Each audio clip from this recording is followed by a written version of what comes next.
Hi, everyone. Uh, Welcome to today's webinar on the semi-annual progress reporting for the Transitional Housing Assistance Program reporting form.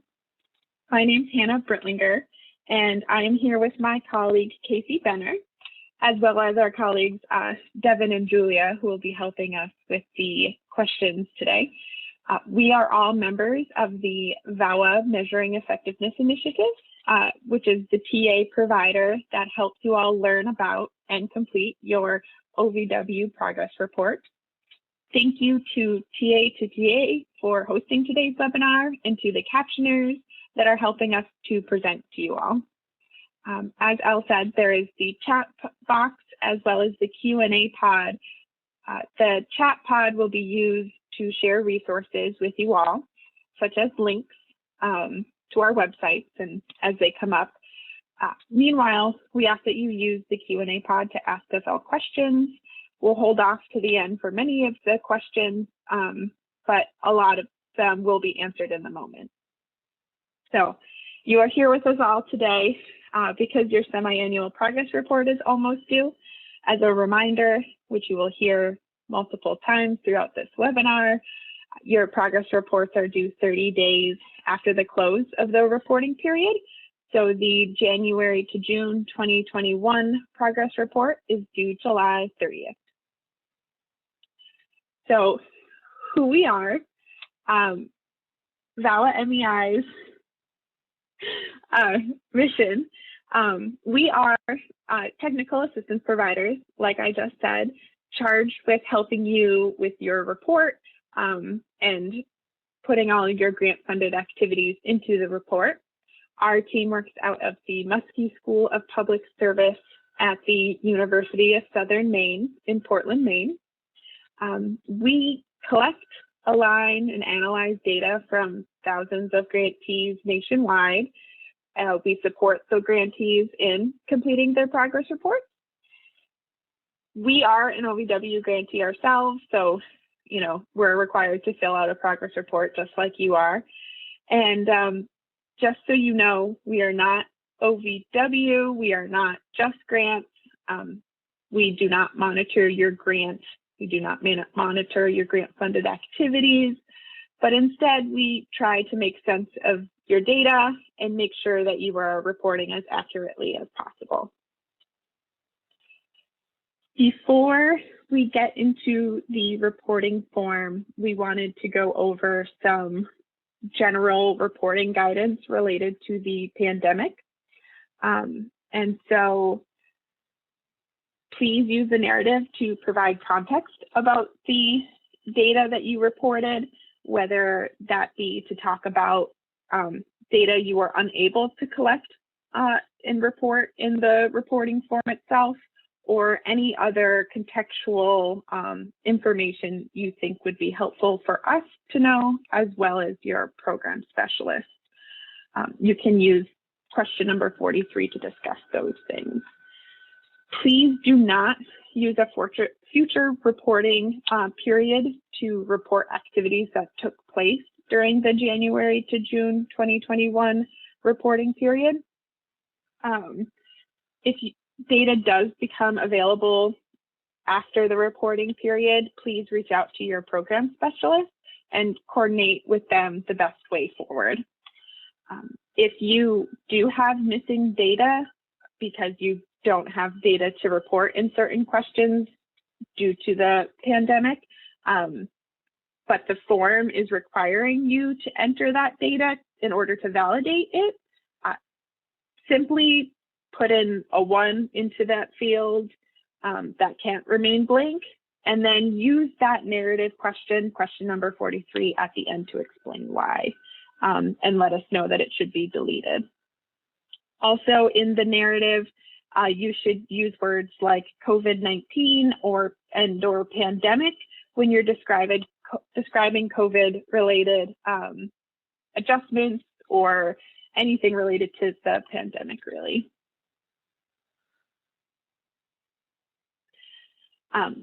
If there were any policy changes that you have implemented as a result of the pandemic, you can use section C3 policies to describe those changes in the narrative question there, which is question number 19. If you, again, are experiencing data collection challenges related to the victim services section or victim services information in general, say you don't have demographic information, please utilize those unknown categories and use the narrative field to explain the missing data and any data collection challenges. There was a theme in all of those slides. Use the narrative to describe any struggles that you have or missing data due to the pandemic.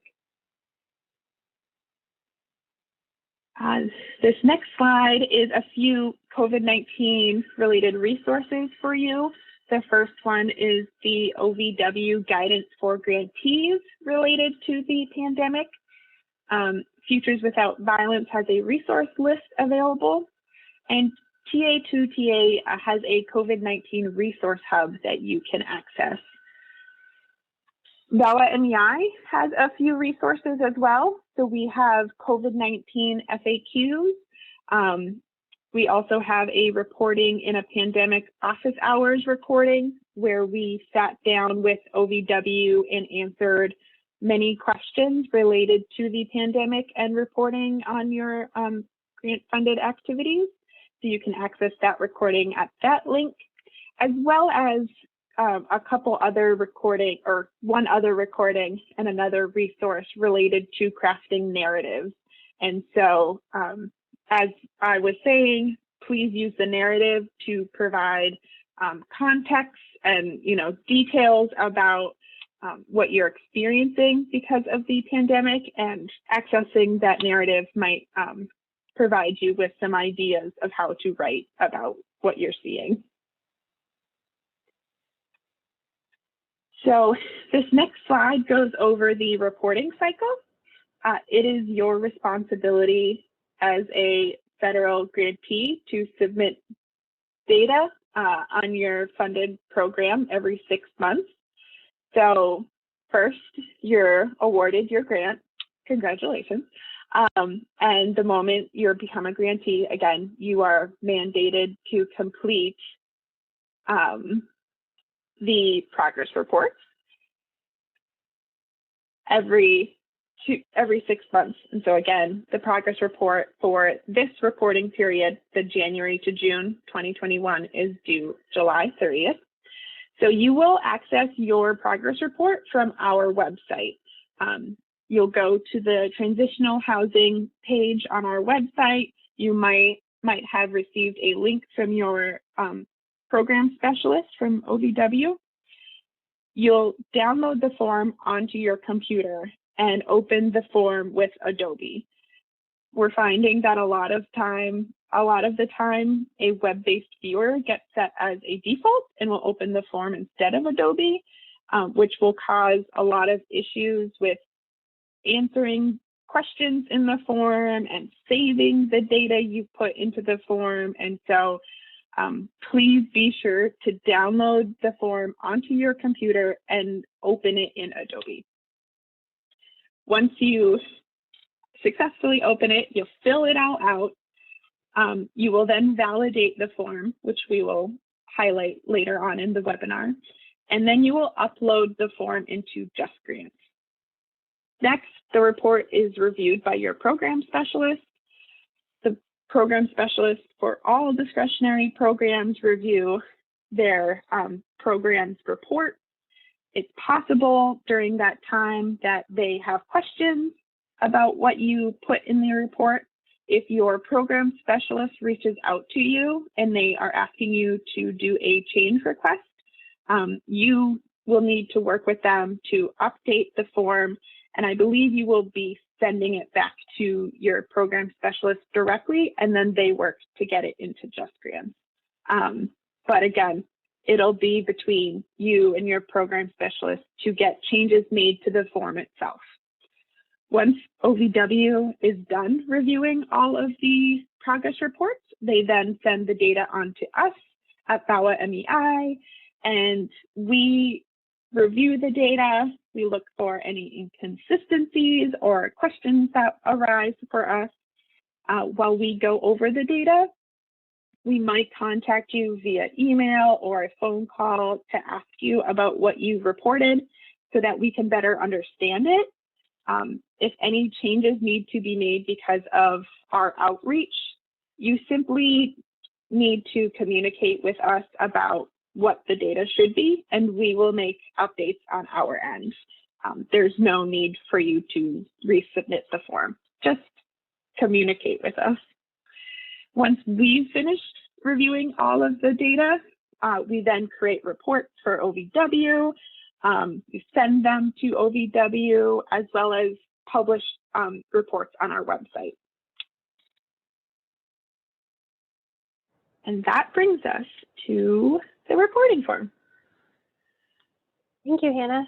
So hi, everybody. I might have spoken to some of you already. My name is Casey Benner. I've been working on the Transitional Housing Program for several years now.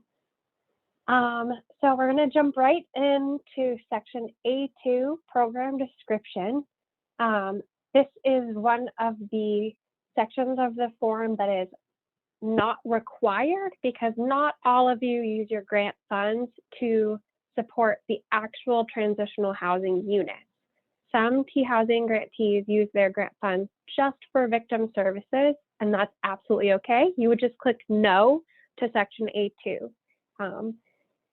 This section determines how and if you're going to respond to some of the questions in the victim services section. So I'm going to repeat those quite a few times as we go through this because it's tricky and it's not really that intuitive while you're going through the form. So questions 21, 25, and 31 through 35 will only be answered if you use your grant funds to provide the housing units themselves.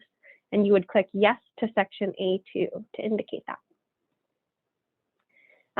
So as I said, some grantees will say no to this section. That's going to indicate that you use your grant funds for not the units themselves, but for staff time and direct victim services. It might be that you click yes to this and you're going to then fill out the victim services section. So this is where it gets a little tricky and it can be really program specific. And again, it's going to determine how, if you're filling out questions in the victim services section, you're going to want to make a note to yourself that if you click no for section A2, that you don't use your grant funds for housing units, you're going to skip past questions 21, 25, and 31 through 35. All of those questions ask about clients who are accessing grant-funded housing. So if you say, yes, you use your grant funds for housing units themselves, you would click yes, and you would answer question 9. And then that would also mean that you're going to fill out questions 21, 25, 26 if necessary, and then 31 through 35 as applicable. And we'll go through some examples too. Question 25, nights of shelter, is specific to grantees who use grant funds for program rented or program owned units in question 9. Question 26 has a rent subsidy voucher row, and that's specific to grantees who use their grant funds for vouchers or rent subsidy units in question 9. So if you don't have rent subsidy vouchers, you're not going to answer the rent subsidy voucher row of question 26. If your units are not program rented and they're not program owned, you're going to skip question 25. So in question 9, we'd be reporting the type and the number of housing units that your grant funds are used for. And we have a couple of definitions here on our screen about the different types of units. Sometimes it's going to be a best fit sort of category because there are some really unique programs out there doing really unique setups for their units. So for the purposes of the form, program owned is going to mean that your program is renting and is responsible for the housing units. So maybe your agency owns a whole building with a bunch of units in it and you rent those out to clients. program rented would mean that you use your grant funds to rent the housing units or sublet the units for your clientele. This likely means that your agency's name is right on the lease that you sign for a client, not the client's name. So it's being rented by your agency and you're housing somebody there. Vouchers and rent subsidies are when you use your grant funds to provide the victim with the rent voucher, or you assist them with their rent payments, and that person, the victim, client, survivor, is probably on the lease with their own name. So you'd be supporting them with grant funds to pay for their units, but they are the ones specifically renting the unit. I'm going to go through a couple of examples of what this would look like. So let's pretend that your program is using T-housing funds to pay for a case manager, and they provide support services to victims and survivors in T-housing units. Your program uses a different funding stream to pay for the units. So in this case, you're using grant funds for the case manager and not the units. So you would click no to section A2, and you would be skipping questions 21, 25, and 31 through 35 because you don't use grant funds for units themselves.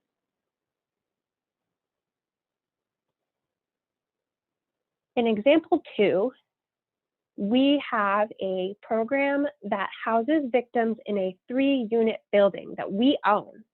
So we have 3 units in one building, and we use our grant funds to pay for the utilities of all 3 units. So grant funds are specifically supporting the units themselves, as well as support staff and general maintenance.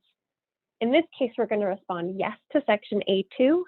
And then in question 9, we'd be reporting this as a program-owned unit. And then we'd be responding to questions 21, 25, and 31 through 35 if they apply to us.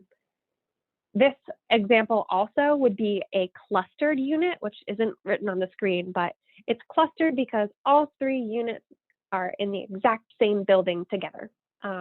It might be clustered also if the units were in a cul-de-sac and you had like 3 units clustered together. Means what it says.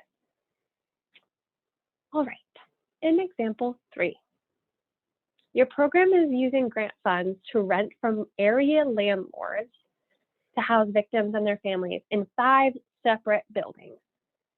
So your program is using T-housing funds to pay rent directly to the landlords for all units, and your program's name is on the lease, and then you're renting those out to victims and survivors and their families. So in this case, we are using grant funds for units. We'll select yes for section 8.2. And then in question 9, we're going to report this as program rented because our agency is the one renting and named on the lease. And then we're going to respond to questions 21, 25, and 31 through 35 as appropriate. All right, in our last example, in this case, we're pretending that our program uses T-housing funds to provide vouchers directly to 8 victims and their families, and those 8 victims use these vouchers to support their housing, which they are renting from area landlords. So the victims' names are on the lease, not our agency name. And in this case, we respond yes to section A2.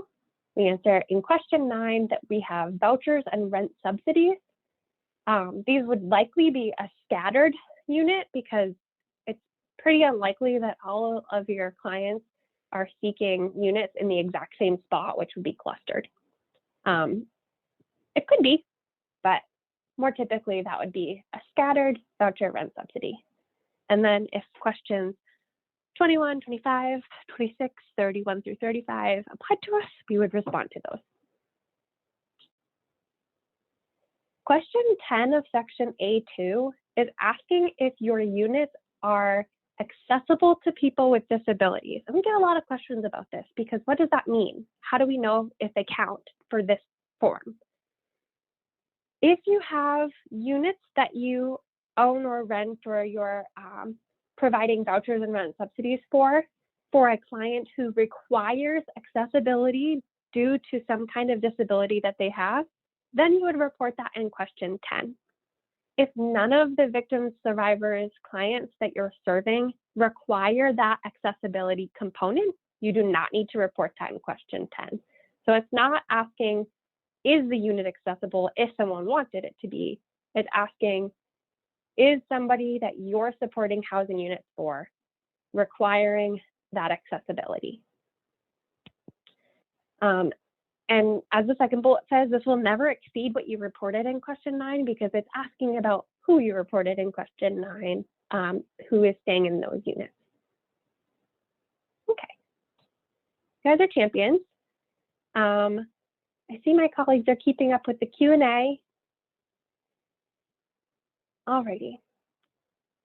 The next section is section A3, staff information. Okay. Let's see. Hannah, was I supposed to pass it off to you now? I can't see the page number. No, but I can jump in if you want. I'll keep going. How many slides do I got? It must be 1 or 2, right? Okay, one more. Sorry. Thank you all for bearing with me. I am sharing my screen and I can't see what slide number I'm on. So in section A3, staff information, you're reporting on any salaried, not salaried, any staff who you use T housing grant funds to pay for their salary in some capacity. It doesn't have to be 100%. So if you use your T housing funds to partially pay for someone's salary, or if they're part-time, if they start partway through the reporting period, all of those instances are what we're going to calculate into a full-time equivalent, or FTE. So this is asking how many staff are supported by grant funds and by how much. These FTEs, we're hoping that you'll be able to report to reflect the job function that they're performing for your grant, rather than their job title, because as you all know, in the field, you might have 7 different hats you're wearing at your agency, but maybe your title is case manager.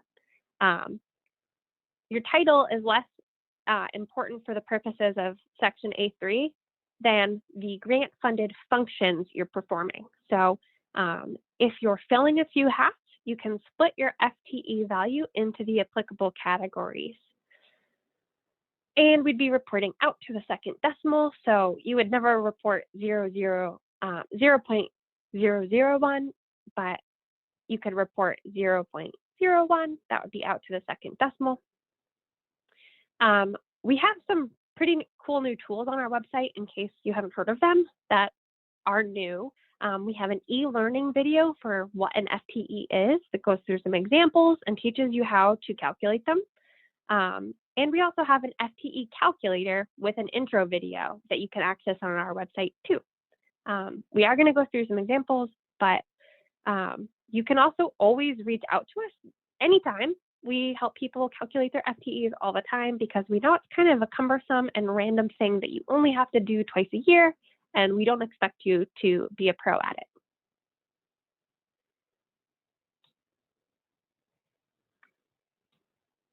Oh, and I misspoke that we're not going through examples today, but we have those calculator tools, and if you need help with calculating an FTE, or if you think you want to double check your calculation, you could always email us and say like, hey, this is what information I have. This is how I calculated the FTE. Am I right? Am I on the right track? And we'd be happy to help you with that. All right. Now I'm going to pass this back to my colleague, Hannah. Thank you for your patience. Thanks, Casey. I also, before I dive into the victim services section, 2 weeks ago, we hosted an webinar that focused solely on calculating FTEs. And so I believe last week that recording and all of the materials associated with that recording were posted onto our website as well. So that's a resource that can be accessed. And I was just reminded that, as you can see, we are not going through the entire transitional housing form section by section. question by question because it is simply too large. But we do have training materials on our website in the T-Housing section of our website that has a recording and a transcript and minute markers that walk you through the entire form question by question. And so if we're not covering something that you want to hear about or learn about, that is available on our website, as well as you are more than welcome to reach out to Casey and I as often or as much as you would like. And thank you. Julia put the Transitional Housing Program training video into the chat. So before we jump into the victim services questions themselves, we wanted to highlight that most of the data requested in this section is congressionally mandated. And so Congress wants to know how many victim survivors that were seeking services were able to be served and how many of them could not be served.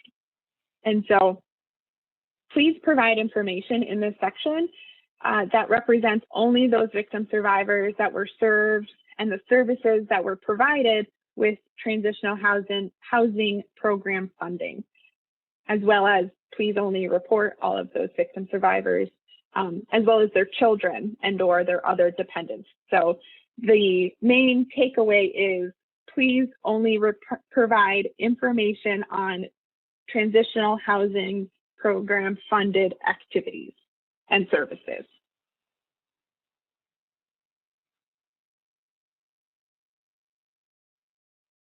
So the next slide is a good introduction into the victim services section.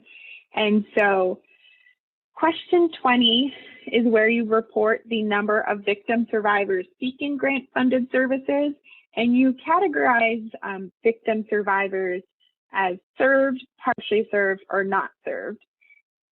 And so this question really sets up the rest of the victim services section. And so the information that you provide here about the number of individuals served and partially served, later on in this section, they will be asking about the services that those individuals received, as well as their demographics, and so on and so forth. In order to report a victim survivor as fully served, they need to have received all of the requested services that you are funded to provide with your transitional housing funds. To report them as partially served, they need to have received some, but not all, of the requested services that you are funded to provide with your transitional housing funds. And you would report them as not served if they received none of the requested services that you are funded to provide with your transitional housing fund.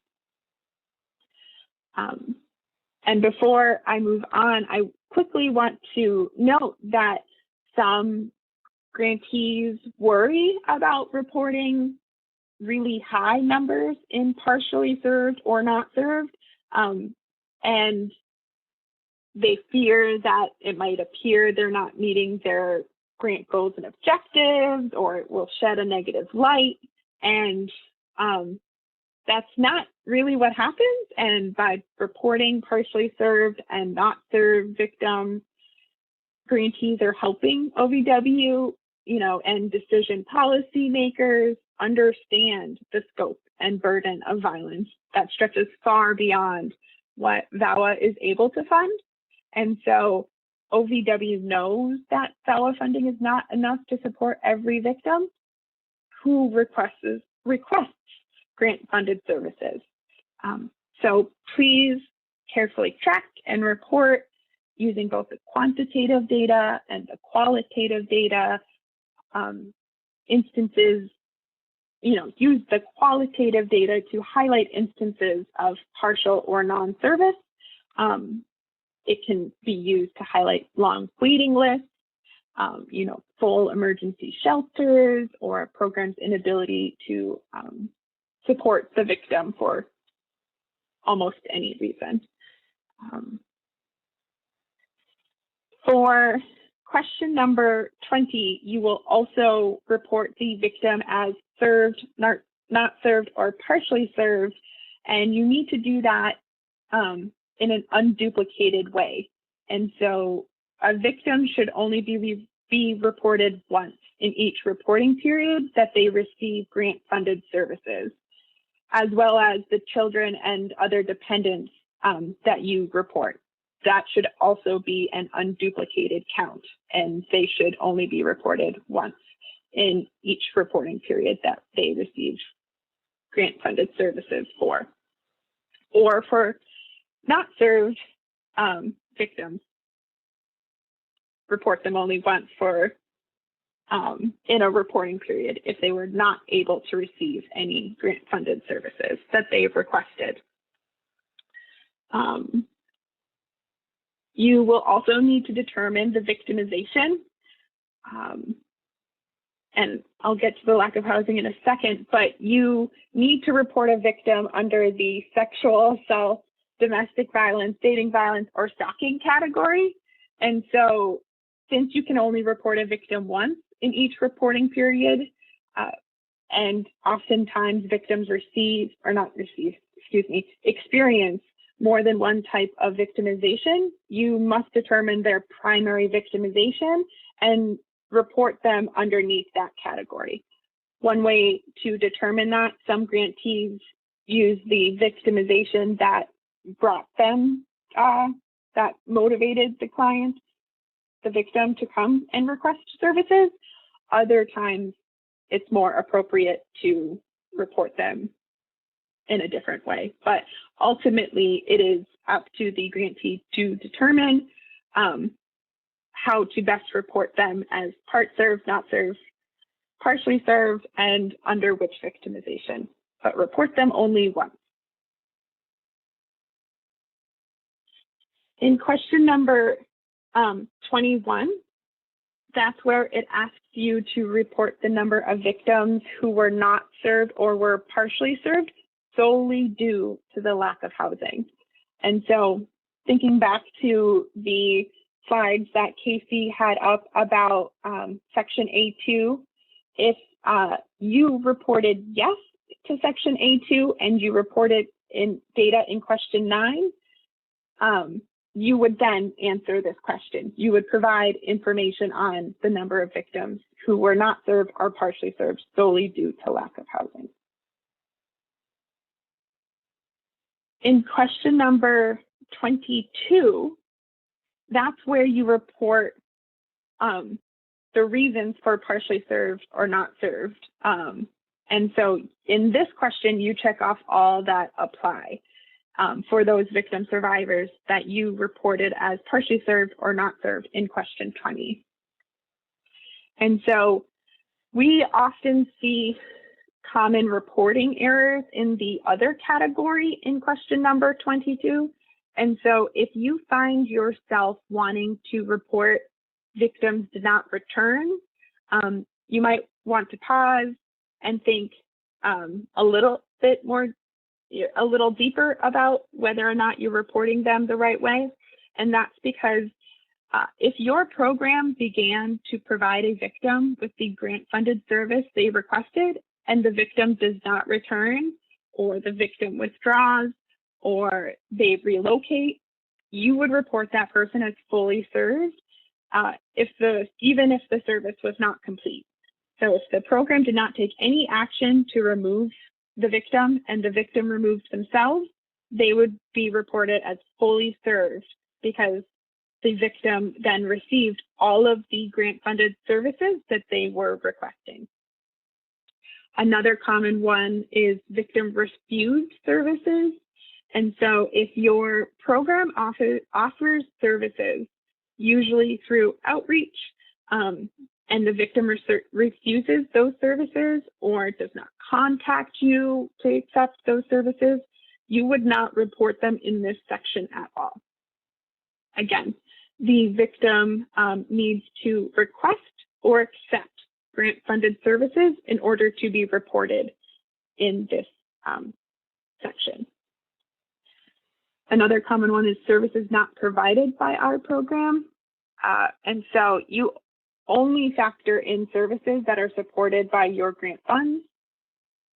So again, they need to have accepted or requested a grant funded service. And the last one that we will often see is could not locate victims. So if your program began to provide the requested services and this person,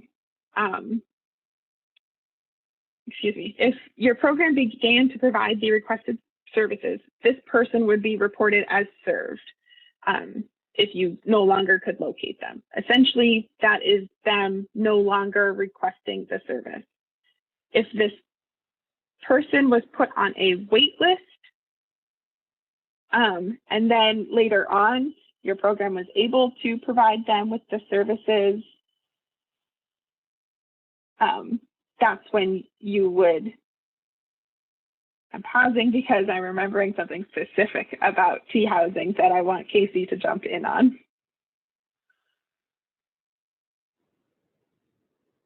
I was responding to a TA. Hannah, can you tell me which part you would want me to jump in on? I was thinking about the could not locate the victim, and so with the wait list situation with transitional housing and reporting the victim. Yeah, thank you. Thank you for refreshing me. I was in the middle of typing back to somebody, sorry. So for wait lists, which Hannah said, really common in T housing because finding housing units is difficult. If you have someone who requests housing that's grant funded and you're not able to find them any housing during the reporting period, maybe they're on a wait list, you're going to report that person as not served. If that person decides to go with some other agency or like withdraws their request to accept or seek grant funded T housing and they haven't accepted or received any other grant funded services, you won't be reporting on them on a future report as like partially served or fully served because they have officially backed off and chosen to go a different path. Part of this is because for transitional housing grants, there is a kind of a clock, if you will, that starts counting down on your client's ability to access and receive transitional housing grant funded services. What I mean by that is someone is not supposed to be receiving grant funded support services until they're officially in a transitional housing unit, whether or not that unit is funded by this grant, but the person needs to be in a transitional housing unit to begin receiving grant funded support services. So that means that if you are providing support services before someone is in a transitional housing unit, whether the unit's grant funded or not, you shouldn't be using grant funds to provide those support services. And this gets really tricky. And in very special cases, your OVW specialist might grant you special permission to provide grant funded support services to somebody who is not in a transitional housing unit. I imagine some people are feeling some type of way about what I just said, and I really encourage you to reach out to your OVW specialist if you are providing grant-funded support services to people who are not in a transitional housing program, whether or not it's a grant-funded unit. It might be that they give you permission to continue doing that, and it might be that they ask you to use a different funding stream to provide those support services until a victim is able to get into a transitional housing unit. Hopefully, I didn't just scare anybody too much, but this is one of those things you'll want to talk to your OVW specialist about if you're feeling unsure about how you're using your grant funds and what is and is not allowed, because if you ask us what is and is not allowed from your grant, we can't actually tell you. It might be program specific. You might have special permission, and all of those things, all of those questions, if you reach out to us, we're going to direct you to reach out to your OVW specialist anyways, because we're not legally allowed to provide you guidance on what your program grant is and is not allowed to do, because it's specific to you and we don't get to see your grant award. All right, I'm going to pass this back to Hannah. Thank you so much, Casey. I knew I would not do that nuance justice. And so I see that there are questions coming in about that, and Julia and Devin are graciously answering them. And if there are, major takeaways that we should say verbally, we'll do that towards the end of the section. But I will bring us forward into the next question in the victim services section, and that's where we report on how we discuss the demographics of those victims that you are reporting as served and partially served. So in question number 23 is where you report the demographics. And I'm pausing because I was trying to decide if I was frozen, but I think I am not. So in question number 23, you report on the victims, children, and other dependents demographics. And they all, for the race and ethnicity category, may be reported in more than one category. However, the total race and ethnicity must be equal to or greater than the total number of those reported as served and partially served in question 20. Then for the age and the gender categories, the victims, children, and other dependents can only be reported once in each of those categories. And so the total age and the total gender must equal the number of total served and partially served in number 20. Also in the demographics section, there is an other demographics subbox, and those other demographics are not required to be filled out. If you happen to learn about those demographics through providing services to the victims, that's when you can report that information. This information is not required, and you should not be putting questions about a person's disability or immigration status on any forms that you use to serve victims as a means of collecting this information. It's just if you happen to learn about it. And each category in the other demographics part cannot exceed the number of victims reported as served and partially served, the total. I'm assuming that you all can no longer see my face, but hopefully you can still hear my voice. And that brings, great, thank you. That brings me to question number 24, the victim relationship to offender. And so in question number 24, you report the victim's relationship to the offender or offenders. If a victim survivor has experienced more than one type of victimization and or was victimized by more than one offender, then you would report in all of the categories that apply. The total number of relationships for each of the victimizations can exceed the sum of all of the victims reported as served and partially served. It just needs to at least equal the number in question number 20. And like I said towards the beginning, if you were unable to capture any of the demographic information due to COVID, that's totally okay, and please utilize the unknown categories.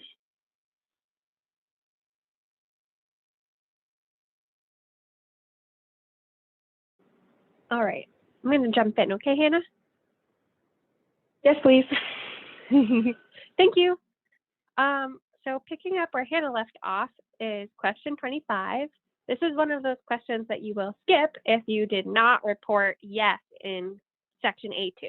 If you use grant funds to support housing units, you may report in question 25 if you have program owned or program rented housing units. If you don't have program owned or program rented housing units that are supported by your transitional housing grant funds, please skip question 25 entirely.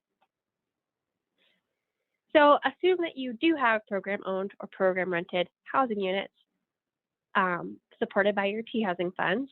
You will be reporting the number of bed nights per victim, child, and other dependent for the 6-month reporting period only. So if you report one victim, you should not be reporting more than 6 months worth of bed nights in question 25 because we're only thinking about the 6-month reporting period. In general, we estimate, and this is not perfect math because 182 days in the reporting period isn't quite how the calendar always lines up. But it's our reference point for if you report more than that per victim, we might reach out to you to see if maybe you reported the total number ever provided to a victim or survivor rather than the 6 months worth of bed nights that they received. And this should be an unduplicated count. So you're only going to be reporting on the unique humans, the victims, child, or dependents that stayed in program owned or program rented housing units supported by your T Housing Grant Fund. In question 26, anyone can answer this question even if you don't use your grant funds for housing units, but there's one row in question 26, which is the rent subsidy voucher row that you should skip unless you have program rented vouchers or subsidy units that you reported in question 9 in section A2. So if you didn't report vouchers or rent subsidy units in question 9, you will skip the rent subsidy voucher row of question 26. And it's really important to remember that question 26 is asking, again, about grant funded housing assistance. So if you're not using your grant funds for something, you're not going to report on it in question 26.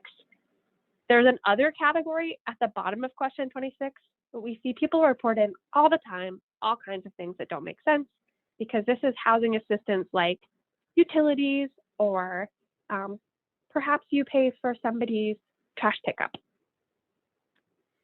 or a cleaning service that had to happen. This is housing assistance related to the units that the transitional housing units that the victim and their family are currently in, even if the unit's not grant funded. But if you're paying for something to assist with the housing unit itself, then that's question 26. Sometimes we see things like childcare and transportation and gas vouchers reported in question 26, and none of that is related to the housing unit and doesn't belong in 26. Further, that you're not going to report on mortgage payments. There's nowhere on the form that's asking you to report on mortgage payments for program-owned units. If you're inclined to report on that, you can type it out in a narrative question, but nowhere is there a numerical box that asks for that. And as I said, you don't want to report support services in the housing assistance question. And that moves us on to question 28, which is about support services. These are grant-funded support services. So your T Housing grant-funded staff who are providing direct services to people, that will be reported in question 28. If you're paying for somebody to receive a service, that can be reported in question 8. Like perhaps you have to pay for somebody's transportation to come to the counseling center. So grant-funded. And you're going to be reporting on the unique number of people, so an unduplicated count of the victims, children, and their dependents who receive each type of grant-funded service that you provided them during the 6-month reporting period. Sometimes people ask for things that are funded through a different funding stream, or maybe your agency doesn't offer those things and you had to make a referral out. You don't want to consider any of those for the purposes of question 28. It's only asking which services are you grant funded to provide and how many humans did you provide it to during this 6-month reporting period. If somebody came in and received counseling in January and then they came back to you seeking childcare in May, that's still only one person. So you're going to only report on them one time per category that they received a grant-funded service in.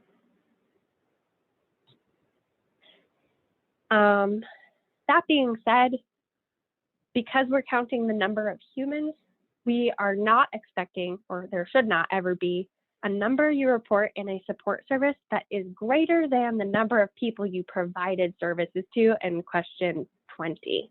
So if you report 5 people as fully served in question 20, then you will be reporting the services that those 5 people received,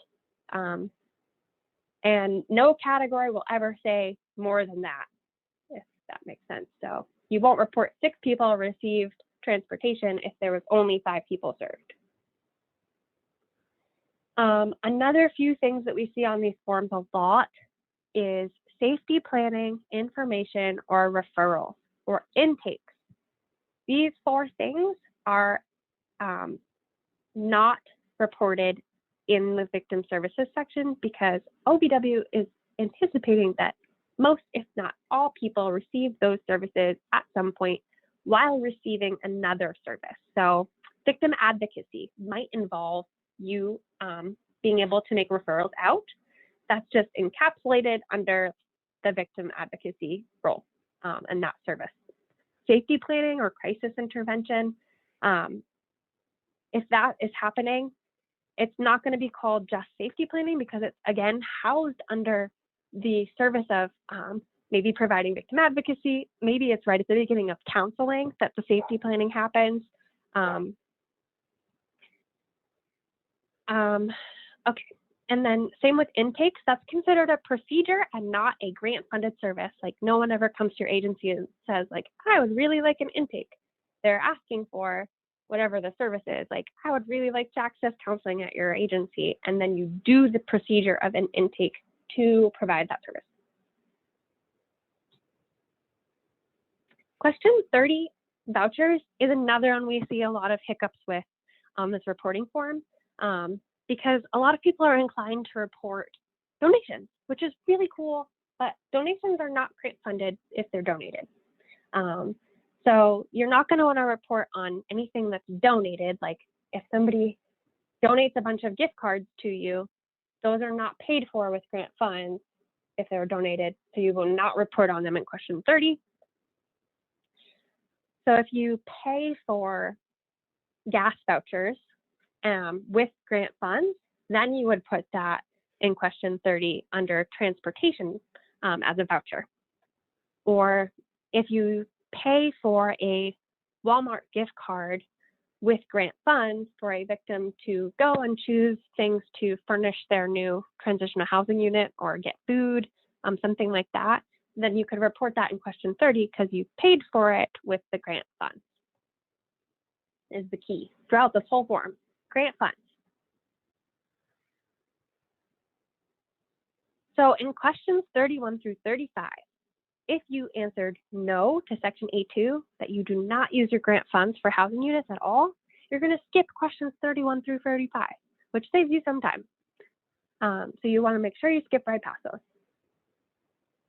If you responded yes to section A2 and you did report grant funded housing units in question 9, you may be reporting in question 31 through 35 if you had people exit or be terminated from the housing unit during the 6-month reporting period. And I'm going to go over what those mean.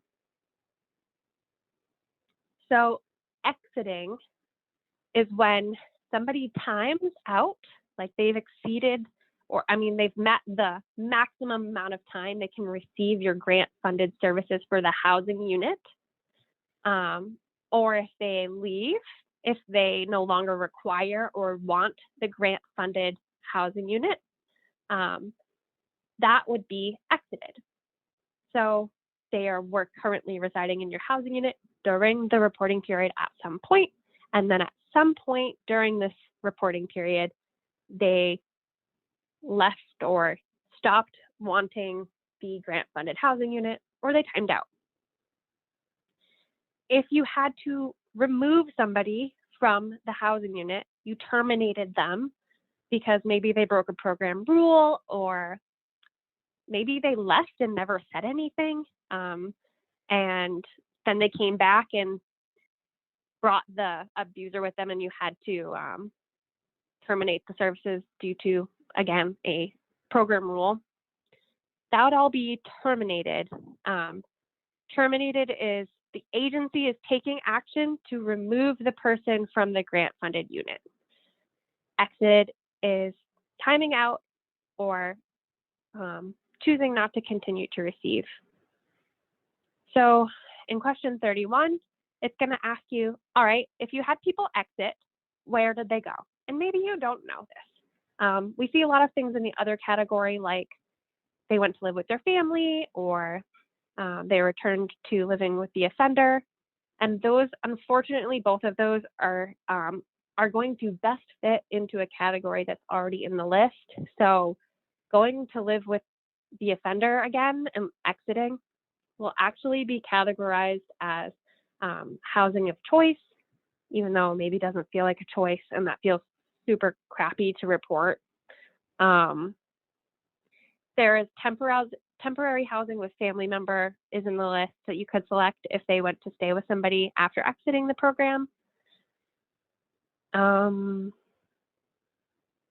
Okay. In question 32, you may report on anyone who exited if you asked what their perception of risk of violence is when they exited. Some agencies don't do this. It's okay if you write unknown. There's an unknown category. So if you have 3 people exit and you do not ask them about their perception of risk of violence, you can report on the unknown category. Maybe you don't have the ability to ask these people. Maybe they left on their own accord and they exited without really checking out with you. So there's an unknown category to capture that, but it does need to equal the number of people who exited. So if you don't have that information for anybody who exited, you would just write all of them in the unknown category.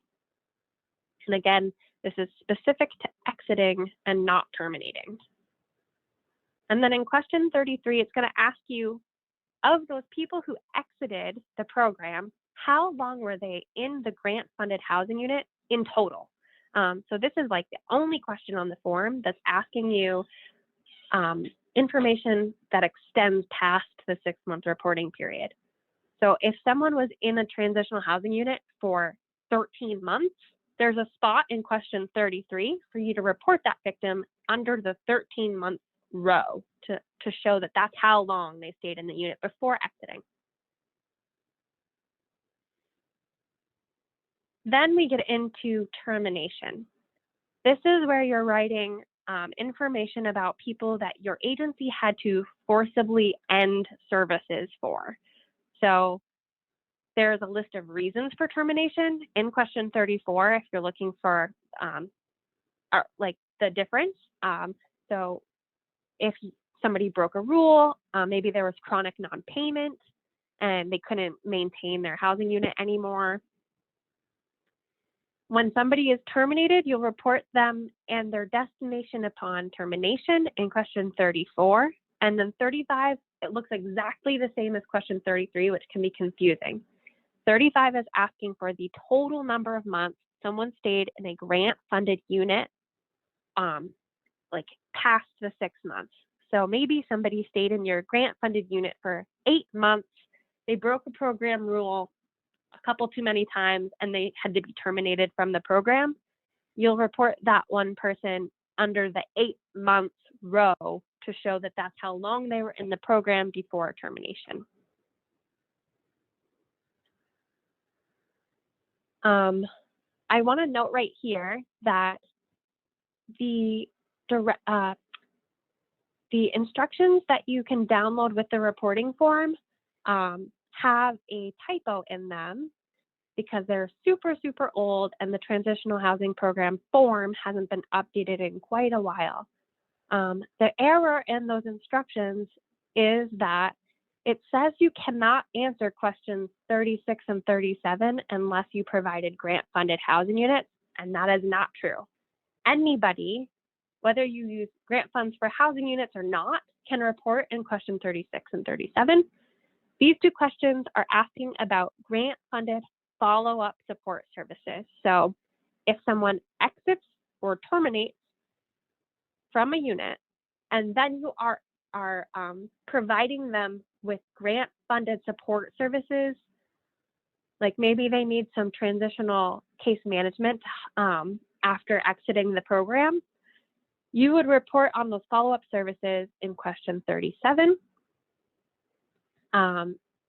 It might be that your agency is able to provide follow-up services for people who have exited and not for people who had terminated, but that's program specific. So that will be on you to know if your agency does that or not. It'll be based on your own program rules. But for the purposes of the form, anybody, any clients, whether it's the victim, the child, or the dependents of the primary victim, can receive follow-up services that are grant funded and be reported in these questions. Question 37 looks identical to question 28. It's the same list of support services. The difference between 37 and 28 is that 28 is asking you what services did they receive that were grant funded while they were in a transitional housing unit. And question 37 is asking you which support services did they receive that you were grant funded to provide after they were out of the grant funded housing unit.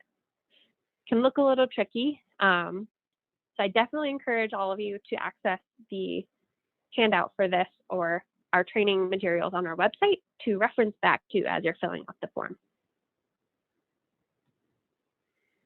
All right, you guys are champions. We're on the last section that we're going to go through today, which is the narrative.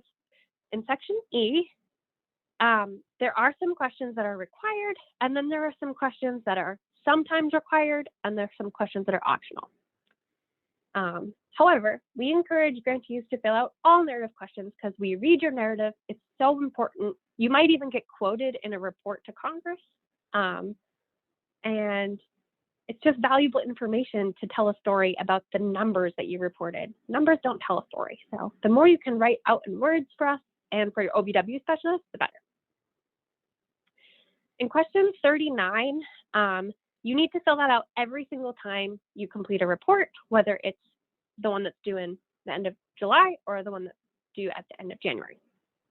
Questions 40 and 41 are always due, are required on the January through June reporting form, which is due in July. So on the report that you submit in January, it's not required, but highly encouraged that you report 40 and 41. Questions 42 and 43 are always optional. They're a great spot for you to tell us or OVW about anything you reported in any section that might need some further clarification. So it might be a spot to highlight if you had the validation error. Sometimes validation errors are telling you to do something that's wrong because the form is finicky and it sometimes gets confused about what you should be reporting. So it might be like, hey, you didn't report anyone exited. You have to do that. That's a really common validation error that we get. That's not true. Sometimes if that happens, what you would do is call me. I will talk you through a walk around for that validation error so that you can successfully validate your form and get it submitted. And then while I'm giving you that support, I'm going to be telling you to type out an explanation in question 43 that says, I had a bad validation error. This was the workaround I did. I had to enter dummy data in to make the form validate. Please delete it. Another thing you might write in question 43 is how you calculated your staff FTEs. That's a super helpful thing for you to write down for us because it means we don't have to reach out to you if we have a question about what you calculated. We can see how you calculated it if you type it out for us. There's a bunch of things that you could write in question 43, but basically, if you think about it as a way to communicate directly to us and to OVW about any numbers you reported anywhere on the form that might need more clarification. All right. And we have a very helpful narrative training video for anyone who's interested, which you can access from the VAWA MEI website. There's examples of what other grantees might have reported. Yeah, very impactful things get written. Okay.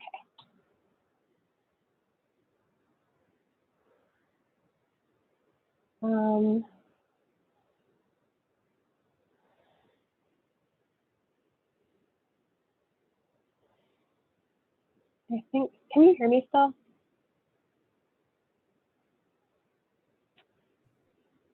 Yes, Casey, we can still hear you. Okay, it seemed like I froze, sorry. That's okay, no worries. All right, that was my own glitch. The thing that I was talking about is validating. Every time you complete a form, it must be validated before you submit it to Just Grants. There is a validate button on the very last page of the reporting form. And when you click it, you will get a pop-up. And if you do not get a pop-up, that's not good. It means that your form didn't work and that it might be open using a web browser instead of in Adobe. That's one of the quickest ways for you to see if your form has opened correctly is to scroll all the way to the bottom of the form and click validate, even if you haven't filled anything out yet, just to make sure it will give you a pop-up. And if you don't get a pop-up and you're having a hard time figuring out how to open it in Adobe, we have instructions for how to open it correctly on our website when you go to download the form again. All the instructions for making it open correctly are right there when you're going to download it from our website. But anyways, let's assume that it opened correctly and you click validate. You're going to get one of 3 different pop-ups, which are all on the screen right now. The first one you might get is the one all the way on the left with a red circle and an X in it, and it says validation error. This is considered a hard warning that you have to fix in order to correctly validate your form. And sometimes these ones are wrong, which is what I was telling you about. So if you get a validation error with the red X and it's not letting you submit your form, but you know your data is correct, and it's telling you to do something that you didn't do with grant funds, that's a reason to reach out to us and we'll walk you through a workaround. Sometimes the validation error might flag things like you typed 10,000 instead of 1, or you accidentally skipped over all of the demographics questions and went right to victim services because you're excited to brag about how cool your agency is and all the awesome things your staff are doing. And this form is going to be like, hey, you forgot the demographics. You're going to go back, you can click yes, and it'll take you directly to the question that it has an issue with so that you can check it out and see what needs to change. Then when you correct whatever flagged, you'll scroll all the way back down to the bottom, click validate again, and maybe this time you get the warning that's a reminder. The yellow triangle with an exclamation point is a reminder warning. It's a soft warning, so you don't have to address it to submit the form, but it's a good thing to click yes and go check out the data to see if what you typed was maybe a typo, because typo happens and we're all human. Sometimes you mean to type 1.00 FTEs and you accidentally type 100 FTEs and the form's like, oh, do you really have 100 grant funded staff? Are you sure? And you're going to click yes. And then you're going to go look at the staff FTEs and be like, oh no, I forgot a decimal point. And you're going to add your decimal point. And you'll come all the way back down to the bottom of the form. And this time when you click validate, you're going to really hope that this last box pops up for you. It says validation success.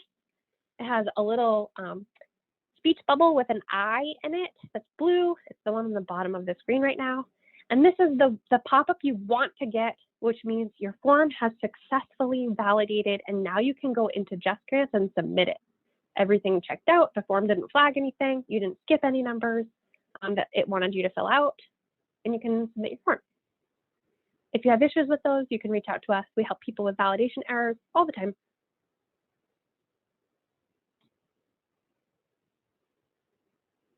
Am I passing it off to you now, Hannah? Or one more? I'll do this one. Okay. Someone you might call for help if you have questions is Just Grants.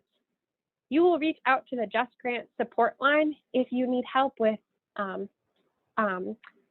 your account, or if you don't know the password for your account, or if your form's not submitting in there correctly for some reason, which happens. We hear about that a lot.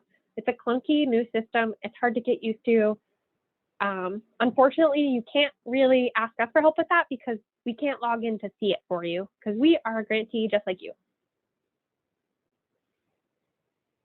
If you have questions about what your grant funded activities that are allowed might be, if you have questions about serving people who are not in a transitional housing unit and they're on a wait list and they're asking for grant funded support services, if you're trying to make products, and if you're going to miss the reporting deadline, which we strongly just try not to do that. It's not great. But if any of those things are going to happen, you're going to reach out to your OVW grant specialist. The main line is on the screen right now. Some of you might have the direct email or phone number to your OVW specialist. I believe there are 4 different transitional housing OVW specialists, so I don't know which one you all have. But they should be the ones who, they need to approve any products that you're trying to make with grant funds. They can tell you what you're allowed to do with your grant funds. And you need to let them know if you're going to miss the deadline, because that can have implications for your grant funds being frozen, which is why it's not a good thing to do that. And if you're asking about serving victims who are on a wait list for a housing unit, you want to ask your OVW specialist permission to do that. And then this is our slide. So if you have questions about the content of the reporting form, like any question on the reporting form itself, you can reach out to us directly. Our main line here and email are on the screen, and one of our lovely colleagues will direct you to possibly me, because I work on transitional housing a lot, or somebody else who might be able to answer your questions as well. You could reach out to us for help with calculating your staff FTEs, or if you want somebody to check and see if you did it right, or if you're confused about a really specific example of when you're trying to figure out if someone is served or partially served or not served. It can be really tricky to figure that out, and we're happy to help you with it. All right, we have some tips for successful data reporting on here.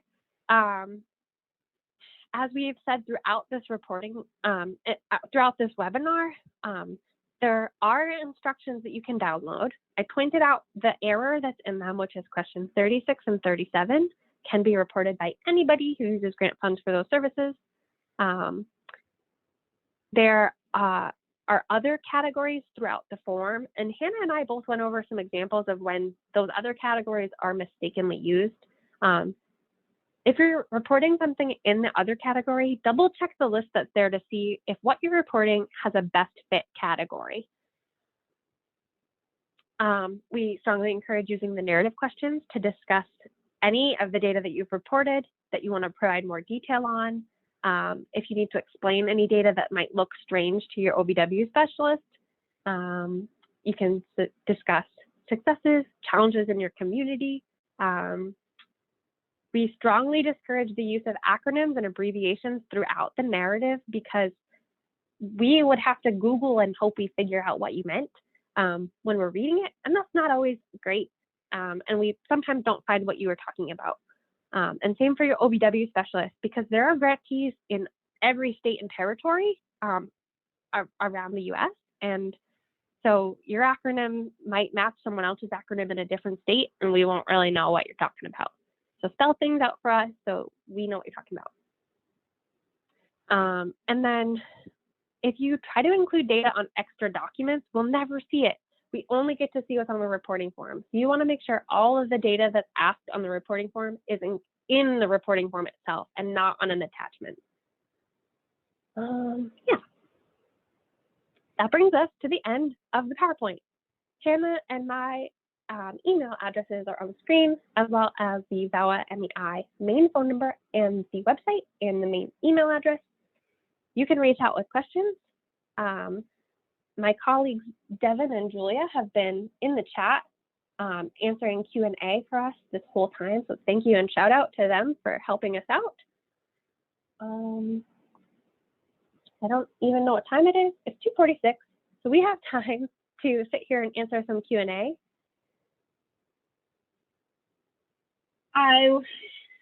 No wonder you couldn't hear me earlier. I was on mute. I wanted to add that, yes, thank you to Julia and Devin for answering all of those Q&A questions, and also to you all for being so engaged.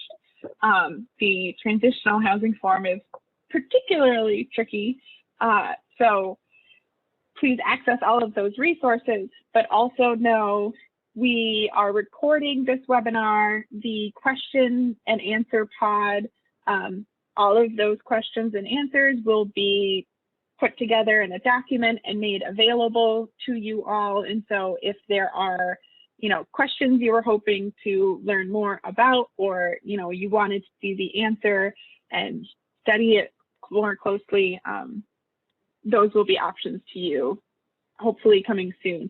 TA2TA does a great job of turning around the recordings and materials very quickly. And so I believe we will be notifying all of you when these materials become available.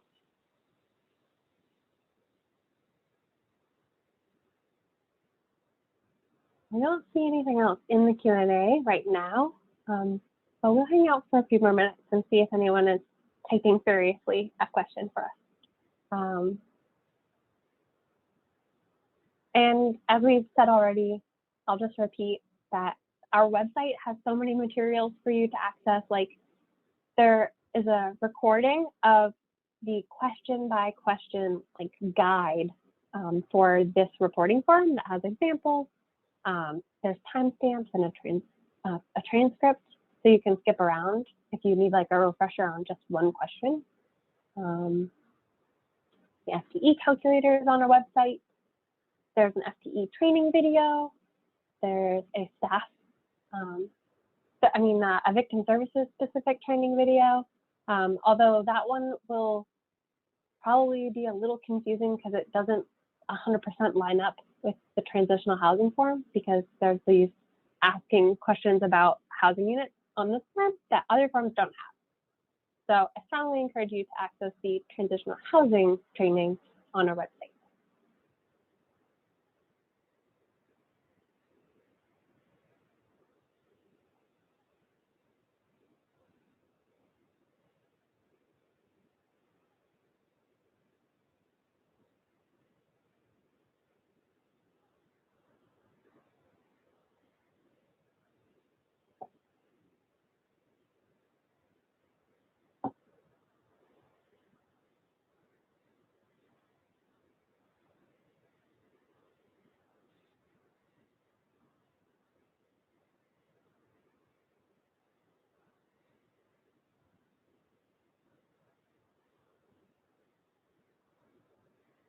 We are done for today. So if you don't have a question that you're hoping to have answered, you're welcome to exit the webinar. We appreciate your time and your engagement, as Hannah said.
Okay. We don't have any more questions coming in right now. So please feel free to reach out to us anytime. If you didn't take down our contact information, you can reach out to us through the VAWA MEI website. There's a contact us page on there. I think we're going to close the webinar for today because we don't have any more questions coming in.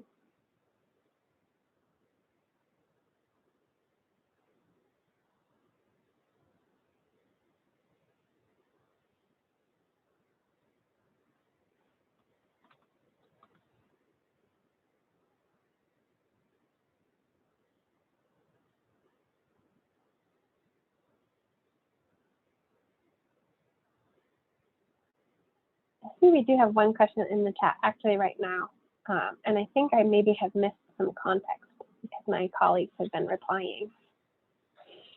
I have been replying. So in the situation, there was a victim who was a participant wanted to move to a unit with her that her parents owned, and the program manager advised her to find housing elsewhere to avoid the chance of impropriety and conflict of interest.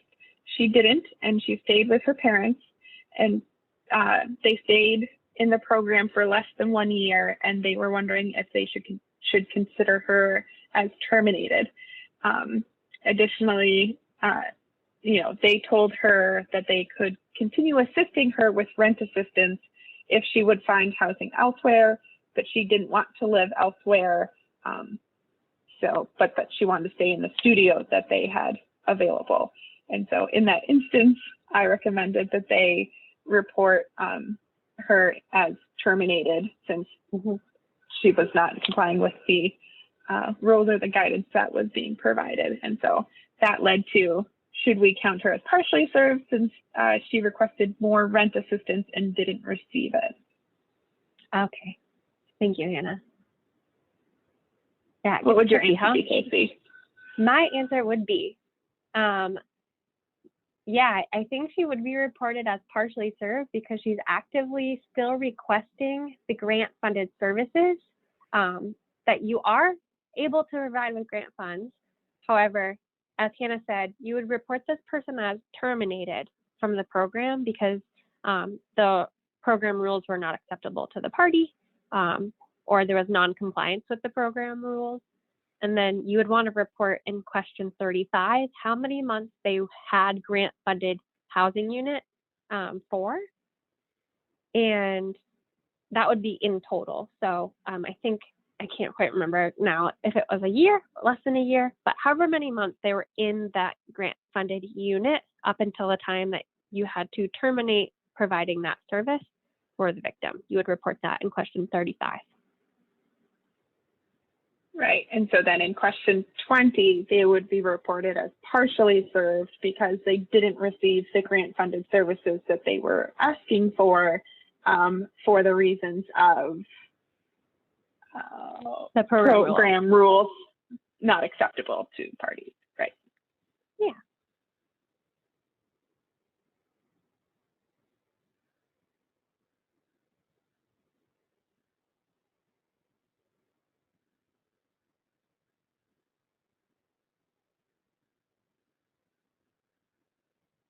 I hope we helped answer your question, Andrea, but please feel free to email us if you have anything else that comes up that you'd like to talk through with us.